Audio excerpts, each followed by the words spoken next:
تو یہ کہہ رہے کہ مشکل سے پڑھنا، بچے مشکل سے پڑھ رہے ہیں، تھوڑا رک رک کے یا اس کو سمجھ کے پڑھ رہے ہیں، اور ہجے کی روانی اس کے اندر جو ہے کم ہے، تو یہ کیا ہے، مشکل کی علامت نہیں ہے، بلکہ بچے کی ہو سکتی ہے کہ یہ فطرت میں اس کے داخل ہے۔ چلیے 103 نمبر دیکھتے ہیں، آسان سوال تھا۔ 103 نمبر کیا کہہ رہا ہے کہ مندرجہ ذیل میں سے کون سا بیان زبان کے تعلق سے درست نہیں ہے، صحیح نہیں ہے؟ ہر زبان کی اپنی ذاتی شکل ہوتی ہے، ہر زبان کی اپنی ذاتی خود کی شکل ہوتی ہے، ہیئت ہوتی ہے۔ زبان کا تعلق تہذیب و تمدن سے ہوتا ہے نا، تہذیب ثقافت سے ہوتا ہے۔ زبان سادگی سے پیچیدگی کی طرف بڑھتی ہے، یعنی سمپل سے وہ کمپلیکس کی طرف ہوتی ہے۔ اور چوتھا، مصنوعی زبان تجزیہ کی طرف جاتی ہے۔ تو یہ چوتھا والا جو آپشن ہے دوستو، یہ آپ کا کیا ہو جائے گا، صحیح نہیں ہوگا۔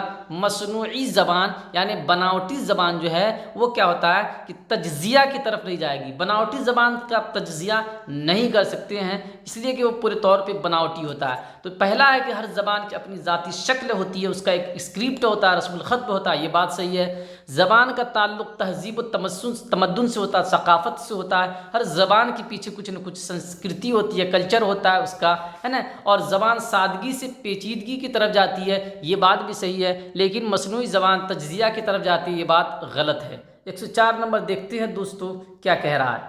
سوال نمبر، کلاس روم کی مشق زیادہ بہتر صیغہ زبان کی ترقی ہوتی ہے، معلم کے ساتھ سب مل کر کتاب سے کہانی پڑھنے سے، گروپ میں الفاظ کے صحیح تلفظ پر عمل کروانے سے، فردن نظمیں یاد دلانا اور نظمیں گنوانے سے، اور 4 نمبر آپشن ہے دوستو کہ اپنی پسندیدہ کہانی کو کرداروں کے ذریعے ادا کرنے میں حصہ لینے سے۔ اس گتی ودھی کے ذریعے سے کیا ہوگا کہ کلاس روم کی مشق زیادہ بہتر صیغہ زبان کی ترقی کے لیے کیا ہوگا، مفید ہوگا، کارآمد ہوگا۔ چلیے دوستو 105 نمبر سوال دیکھتے ہیں کیا کہہ رہا ہے۔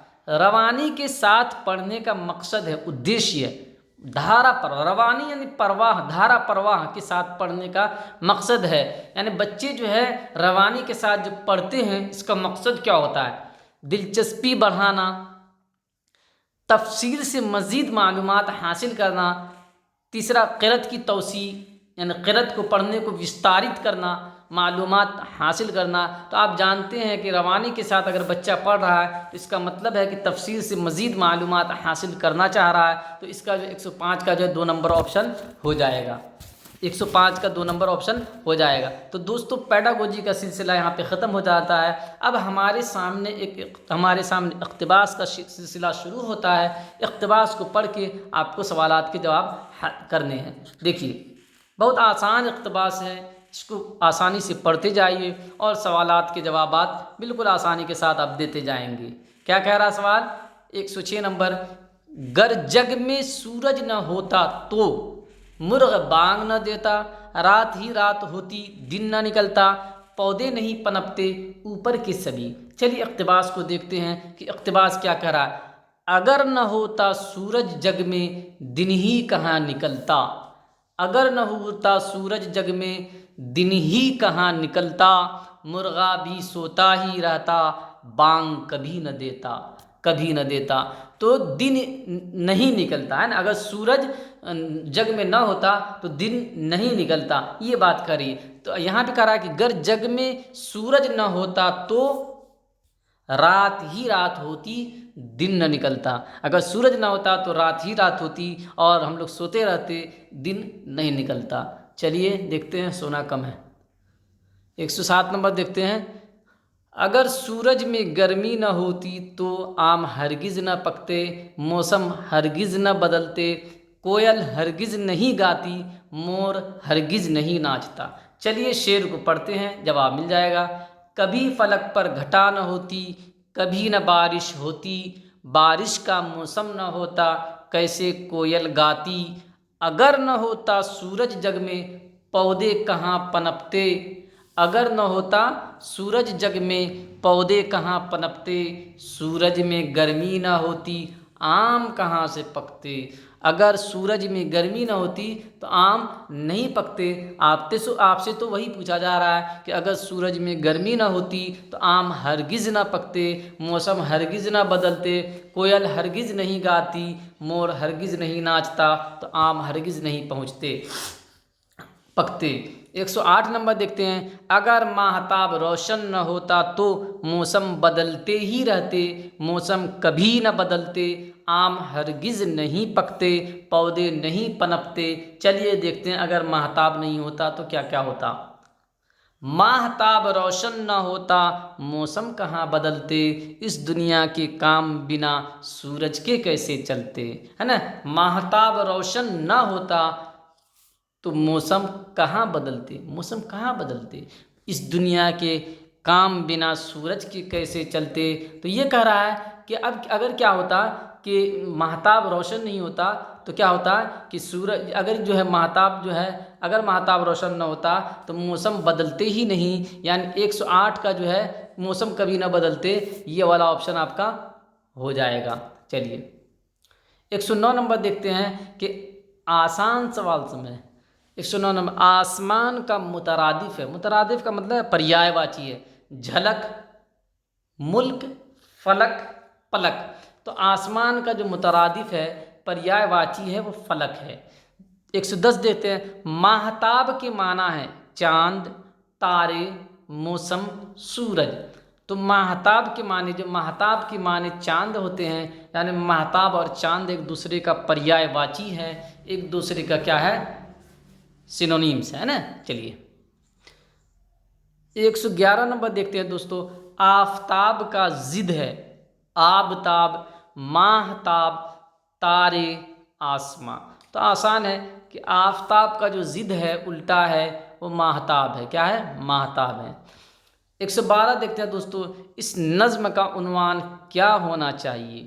اب یہاں پہ کامن سینس لگانے کی بات ہے کہ سورج کی بات ہو رہی ہے، آفتاب کی بات ہو رہی ہے، ماہتاب کی بات ہو رہی ہے، آم کے پکنے کی بات ہو رہی ہے، موسم کے بدلنے کی بات ہو رہی ہے۔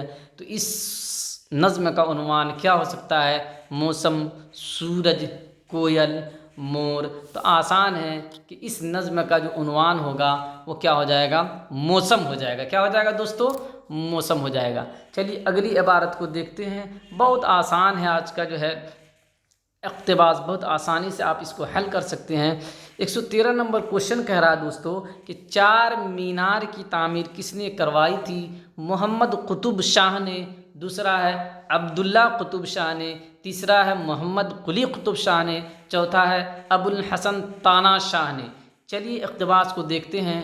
شہر حیدرآباد ریاست تلنگانہ کا صدر مقام ہے، یہاں کئی تاریخی قدیم اور خوبصورت عمارتیں ہیں، ان میں ایک عمارت 4 مینار ہے۔ محمد قلی قطب شاہ نے اسے 1591 عیسوی میں تعمیر کروایا۔ تو کس نے کروایا؟ محمد قلی قطب شاہ نے۔ کب کروایا؟ 1591 میں۔ کب کروایا؟ 1591 میں۔ کس نے کروایا؟ محمد قلی قطب شاہ نے۔ 2 سوال آپ کے فوراً حل ہو گئے۔ کیا کہہ رہا ہے کہ 4 مینار کی تعمیر کس نے کروائی؟ تو محمد قلی قطب شاہ نے۔ کب کروائی؟ 1591 میں۔ یہاں پہ 4 مینار کی تعمیر کس سن میں ہوئی؟ 1591 میں۔ کتنا آسانی سے جو ہے آپ کا 113 نمبر اور 114 نمبر حل ہو گیا۔ 113 کا 3 نمبر آپشن محمد قلی قطب شاہ ہو جائے گا، اور 114 کا جو ہے 1 نمبر آپشن جو ہے 1591 عیسوی ہو جائے گا۔ آگے دیکھتے ہیں 115 نمبر کیا کہہ رہا، سالار جنگ میوزیم کے مقابل کون سی عمارت ہے، اس کے سامنے کون سی عمارت ہے؟ عدالت عالیہ، دواخانہ عثمانیہ، برلا مندر، اسٹیٹ سینٹرل لائبریری۔ چلیے اقتباس کو پڑھ دیتے ہیں۔ اقتباس بہت چھوٹا ہے، بہت آسانی سے حل ہو جائے گا۔ 4 مینار کے چاروں جانب 4 بڑی بڑی خوبصورت کمانیں ہیں، صحن کے چھت پر ایک مسجد، اور موسیٰ ندی کے دائیں جانب سالار جنگ میوزیم ہے۔ کیا ہے؟ سالار جنگ میوزیم ہے۔ اس میوزیم کا شمار دنیا کے مقبول ترین عجائب گھروں میں ہوتا ہے۔ سالار جنگ میوزیم کے مقابل اسٹیٹ سینٹرل لائبریری ہے۔ کیا ہے؟ اسٹیٹ سینٹرل لائبریری ہے۔ تو اس کا جواب آپ کو مل گیا کہ سالار جنگ میوزیم کے مقابل کون سی عمارت ہے؟ تو وہاں پہ جو عمارت ہے وہ اسٹیٹ سینٹرل لائبریری ہے، یعنی 4 نمبر جو آپشن ہے وہ آپ کا صحیح آنسر ہے۔ چلیے آگے دیکھتے ہیں۔ گنبدان قطب شاہی کی عمارتیں ہیں پرفریب، پرخوب، پرتکلف، پرشکو۔ تو چلتے گنبدان قطب شاہی کی عمارتیں کیسی ہیں دیکھ لیتے ہیں، اس کو کیسی ہیں عمارتیں ہیں۔ اقتباس ہم نے کہاں تک پڑھا تھا؟ سالار جنگ میوزیم کے مقابل اسٹیٹ سینٹرل لائبریری ہے۔ شہر حیدرآباد کے مغرب میں 6 میل کے فاصلے پر قلعہ گولکنڈہ واقع ہے۔ یہ ایک پہاڑ کی چٹان پر واقع ہے۔ اس قلعے کے قریب ہی 7 گنبد واقع ہے۔ 7 یعنی 7 گنبد ہے نا، 7 گنبد واقع ہے جو قطب شاہی خاندان کے مقبرے ہیں۔ یہ بڑی بڑی پرشکل عمارتیں ہیں۔ کیا ہے؟ پرشکل عمارتیں ہیں۔ تو اس کا جو ہے 4 نمبر جو آپشن ہے وہ صحیح ہو جائے گا یہ والا۔ چلیے 117 نمبر دیکھتے ہیں۔ موسیٰ ندی کے دائیں جانب واقع ہے افضل گنج۔ موسیٰ ندی کس کے دائیں جانب واقع ہے؟ افضل گنج، کتب خانہ، سالار جنگ میوزیم، عزا خانہ۔ کیا ہے؟ تو موسیٰ ندی کے دائیں جانب کیا ہے؟ چلیے دیکھتے ہیں۔ موسیٰ ندی کے دائیں جانب۔ اقتباس ہمارا ختم ہو گیا تھا، پھر سے ایک مرتبہ پڑھ دیتے ہیں، بہت آسان ہے، بہت چھوٹا ہے۔ شہر حیدرآباد ریاست تلنگانہ کا صدر مقام ہے۔ یہاں کئی تاریخی قدیم اور خوبصورت عمارتیں ہیں۔ ان میں ایک عمارت 4 مینار ہے۔ محمد قلی قطب شاہ نے اسے 1591 عیسوی میں تعمیر کروایا۔ 4 مینار کے چاروں جانب 4 بڑی بڑی خوبصورت کمانیں ہیں۔ صحت کے چھت پر ایک مسجد اور موسیٰ ندی کے دائیں جانب سالار جنگ میوزیم ہے، اور موسیٰ ندی کے دائیں جانب سالار جنگ میوزیم ہے۔ کیا ہے؟ سالار جنگ میوزیم ہے۔ آپ سے تو یہی پوچھا جا رہا ہے کہ موسیٰ ندی کے دائیں جانب کیا ہے؟ تو موسیٰ ندی کے دائیں جانب سالار جنگ میوزیم ہے۔ کیا ہے؟ سالار جنگ میوزیم ہے، یہ اس کا جواب ہو جائے گا۔